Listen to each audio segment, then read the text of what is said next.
Mheshimiwa Kasalali Manuel Mageni ajiandae.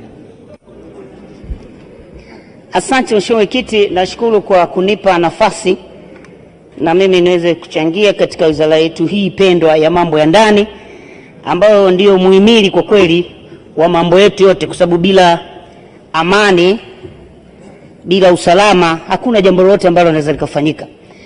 Mheshimiwa Mwenyekiti, nimshukuru mbunge mwenzangu ambaye amemaliza, ametengeneza roadmap nzuri sana. Na jambo la kwanza anasema tuwatie moyo vyombo vyetu vya ulinzi na usalama. Na mimi niseme tunaanza kumtia moyo Amiri Jeshi Mkuu. Mheshimiwa Mwenyekiti, kwa mujibu wa katiba yetu ya Tanzania, mwanajeshi ni askari yoyote aliyoajiriwa kwa muda maalumu au wa kudumu katika vyombo vyetu vya Jeshi la Ulinzi, Jeshi la Magereza, Jeshi la Polisi, Jeshi la Kujenga Taifa. Kwa hiyo hawa wote ni vyombo vyetu vya ulinzi na usalama. Kwa hiyo Amiri Jeshi Mkuu ni Rais wa Jamhuri ya Muungano wa Tanzania. Mheshimiwa Mwenyekiti, tuna kila sababu ya kuanza kumtia moyo na yeye. Na kabla sijaenda mbali sana, niwashukuru sana kwanza askari wetu, polisi wetu, wanafanya kazi kubwa tunafahamu. Na siku moja hapa niliwaambia Tanzania, ukimwona askari bwana yupo anasikia kiu nini, wewe mpe tu hela ya maji, kazi iendelee. Kwa sababu kwa kweli wanajitoa kwa kiasi kikubwa kwa ajili yetu. Na siku moja nilikuwa naangalia clip moja ya wenzetu jirani zetu ambao mheshimiwa amesema hapa, gari yao ya polisi ilikuwa imepinduka. Wale wakawa wamekusanyika pale wenyewe, wale wanaosema wao ni wajanja wana akili kubwa, wanasema hawa tusiwatoe kwa sababu wao wanatufuatilia usiku. Hao wenzetu nchi nyingine jirani yetu. Sasa kwa sababu jirani huwezi kuchagua, basi na sisi tunamshukuru Mungu kwa kutupa majirani hao, tutaendana nao. Na tutajipanga kupambana, na tutajipanga kushirikiana nao. Pale watakapotaka ushirikiano wa amani, tuko tayari kushirikiana nao, lakini pia hatutawaruhusu majirani zetu kuvuruga amani ya taifa letu. Sisi askari wetu tunaishi nao vizuri. Tunajua zipo changamoto ndogo ndogo. Ndugu zangu wa Tanzania, nichukue fursa hii kuambia, changamoto tulizonazo bado hazijafikia hatua ya sisi kutoheshimiana wala kufika mahali kuhatarisha amani na usalama wa taifa letu. Sisi bado nchi yetu ni kisiwa cha amani. Hapa tumezungukwa, hata hao wanaotutukana wakipata matatizo wanategemea wakimbilie Tanzania. Kila upande wa taifa letu umezungukwa na taifa ambalo wanatuona sisi ni kisiwa cha amani. Na tumekuwa tukitoa msaada. Vijana wetu hawa askari wamekwenda katika kila nchi kulinda amani na utulivu wa mataifa haya. Tunawasaidia majirani zetu kwa amani. Tunawasaidia kwa jasho la damu. Tunawasaidia kwa damu za watoto wetu, askari wetu. Wanakufa kwenye mataifa mengine kwa sababu ya kulinda amani. Na hii ni kwa sababu tulijengewa misingi tangu Mwalimu Nyerere. Alitutuma kupambana kuokoa nchi za kusini kwa bara kwa jangwa la Sahara. Tulifanya kazi hiyo. Na hii ndio wa Tanzania. Ndugu zangu, hatuwezi kuondoka. Nimeona mmoja anashangaa anasema, Gen Z wa Kenya wamejitolea, lakini anachora kwamba Gen Z wa Tanzania wamelala.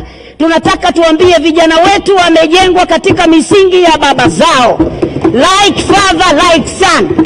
Tumewafundisha vijana wetu uzalendo, ujasiri, uhodari, na tumewafundisha pia kutafuta fedha, si kwa kutukana watu, kuuza maneno kwenye mitandao.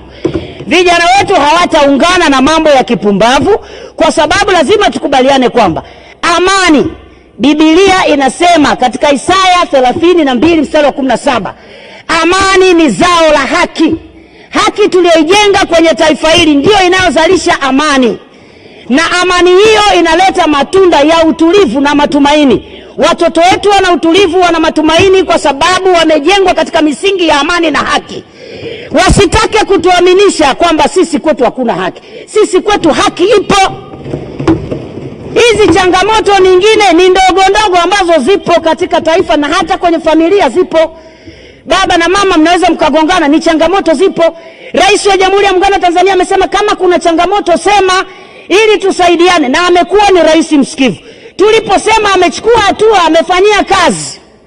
Sasa ndugu zangu, tunawaomba sana ndugu zetu, nyinyi Kenya ni majirani zetu, tunawaheshimu, tunafanya na nyie kazi, tunaomba sana. Lakini nimewaza sana usiku, nikasema kwani hawa wana shida gani? Mmoja ameuliza akasema, hivi nyinyi wa Tanzania sisi tunapiga kelele, tunasema, tunawatukana, mpo kimya, mna mpango gani? Mnataka kutuloga? Nikagundua lipo tatizo kubwa sana la afya ya akili katika taifa hili. Ni washauri bure, sio dhambi. Sisi wenzenu CAG wetu, yule auditor general, wenyewe mna auditor general wenu wa Kenya, amefanya uchambuzi wa swala la afya ya akili nchini, na tunatengeneza mekanizimu ya kusaidiana. Kwa hiyo wakati mwingine unapomkuta mama mtu mzima msomi aliyesoma sheria anaondoka kwake, anapanda na nauli, bahati mbaya ukimwangalia uso wake hauna matumaini. Ukimwangalia uso ule, sijui ni mkologo umedunda, sijui ni alisahau kupaka poda, anakuja kutuchonganisha. Ile sio hali ya kawaida. Na walichokifanya askari wetu ni kumdhibiti, kwa sababu kishaona mtu akili yake haifanyi kazi vizuri, unamsaidia kumdhibiti. Na kazi ya jeshi letu la polisi ni kubaini na kudhibiti, wakati ndio kazi yao nyingine. Na wakati mwingine jeshi la polisi, nashukuru Mheshimiwa Waziri umesoma katika ukurasa wa 23, moja ya mambo mlofanya pamoja na operation na vitu vingine, mmetanzua uhalifu. Hiyo ndo namna ya kutanzua uhalifu. Sisi wa Tanzania tuna moyo na nyie, mtu asiwabagaze.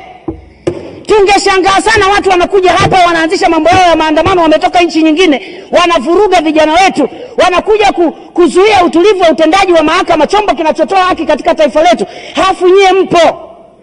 Tungeshangaa sana. Hatujashangaa, tunawatia moyo, tuko pamoja na nyie. Na sisi tunasema hivi, uzio, wigo wa ulinzi wa taifa letu haujajengwa kama ule ukuta wa China Great Wall, haujajengwa kama ukuta wa Babeli. Uzio wa ulinzi wa taifa letu umejengwa kwa mioyo ya uzalendo wa vijana wetu, umejengwa kwa maji ya damu ya vijana wetu. Hawatakuwa tayari, na tunaomba tuambie, jamani, hiyo ni trailer. Nimeona mwingine anasema jamani, nasikia hao polisi askari wanapiga, hiyo ni trailer. Tena nyie mmekutana na polisi ambao hawa sisi tunashinda nao kila siku, yani ambao wamezoea kidogo mambo ya uraia. Tuna wengine wanafanana na miti na udongo. Tukiwatoa hao, shughuli yake mtaiona. Hatuyataki hayo, hatutaki tufike huko. Hatutaki tufike huko. Tunaomba tuheshimiane ndugu zetu Kenya. Mheshimiwa Rais wetu, Your Excellency Honorable Ruto, tunakuheshimu sana. Do something. Demokrasia, that is not democracy in Kenya. Hiyo ni vurugu. Na sisi kama jirani zenu tunasikitika. Kwa nini taifa linayumba kiasi hicho? Na nyie mpo. Nyinyi askari wenu na nyie mmewazoea. Tuliwaona kwenye maandamano.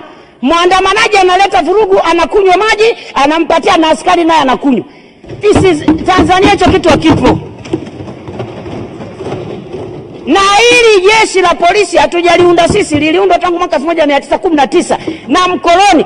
Ilijulikana tu kuna watu watafanya vituko, lazima wasiwekwe ndani.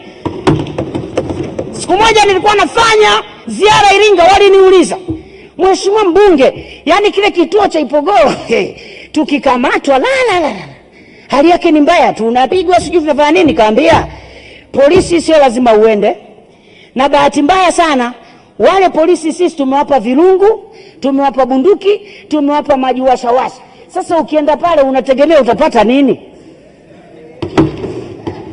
Ukitaka kupetiwa mwanangu, nenda hospitali, wale ndio wamesomea jinsi ya kupetipeti.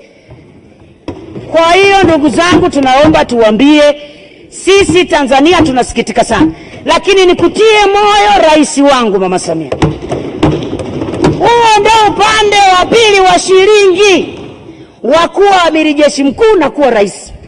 Sisi wenyewe tumetulia, lakini wanatoka watu wengine wanakubagaza, lakini wanajua upo. Kwa sababu kama hawajui, milio ya nini? Huku Tanzania watu nasema ukiona manyoya kashaliwa, ukiona mlio kapigwa. Sasa tunawaomba sana, sisi tutaendelea kulinda amani na utulivu wa taifa letu, na hatutokuwa tayari. Ndugu zangu wa Tanzania, vijana wangu, tunashukuru tuna vijana wa kiume wanaoandamana, wanatafuta kiki, sio kwenye maandamano.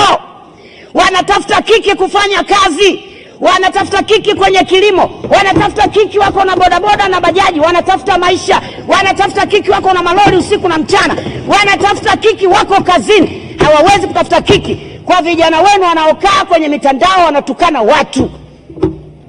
Na lazima mliangalie upya. Mimi niwaombe viongozi, tunawashukuru viongozi wa Kenya, tunawashukuru baadhi ya wananchi wa Kenya, wameongea wao wenyewe, wametoa majibu wao wenyewe. Lakini lazima mfanye kitu.